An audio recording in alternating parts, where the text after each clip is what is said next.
HSC 26 শিক্ষার্থীরা বাংলা প্রথম পত্র পরীক্ষা এবং বাংলা দ্বিতীয় পত্র পরীক্ষা কত নম্বর পেলে পাস তোমাদেরকে একটু ক্লিয়ার করি।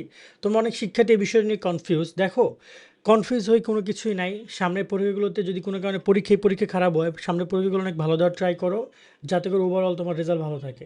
পাস মার্ক নিয়ে যদি আমরা বেসিক্যালি কথা বলি, বাংলা প্রথম পত্র পরীক্ষা এবং বাংলা দ্বিতীয় পত্র পরীক্ষা পুরো সম্পূর্ণ আলাদা নিয়ম। এইখানে একটা নিয়ম জাতীয় শিক্ষাক্রম থেকে প্রকাশ করে, এই নিয়ম অনুযায়ী তোমাদের পরীক্ষা প্রশ্ন হবে। তা আমি তোমাদের একটু দেখাই দিতে চাই। এখানে আসলে নিয়মটা অনেকে বুঝতে নাও পারে, আমি এখানে চার্টের মাধ্যমে বোঝাচ্ছি। তোমাদের সিকিউ যে পরীক্ষাটা হচ্ছে, এই সিকিউ তোমাদের পাস করার জন্য দরকার হবে 23 মার্ক। ওকে, 23 মার্ক পেলে তোমরা পাস করবা। তবে এখানে এই রচনামূলকের সাথে অনেকে কম্পেয়ার করে, এই ব্যাপারটা আমি ক্লিয়ার করছি। আর নৈবেদ্যিকে তোমাকে পাস করার জন্য দরকার হবে 10 মার্ক। ওকে, মানে 10 পেলে পাস। মূল কথা হচ্ছে 3 ভাগের 1 ভাগ হচ্ছে পাস মার্ক, টোটাল এই 33 হচ্ছে তোমার বাংলায় পাস মার্ক।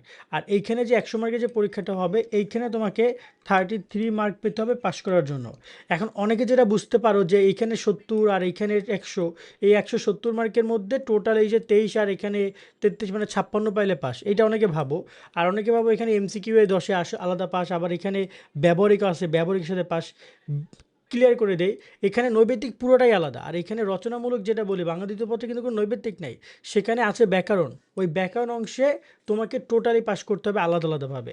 যদি আমি এই চারটার মাধ্যমে বুঝাই, দেখো এখানে বাংলা প্রথম পত্রে 70-30, এখানে দেখা যাচ্ছে সিকিউতে 23, এমসিকিউতে 10, এই যে পাস মার্ক।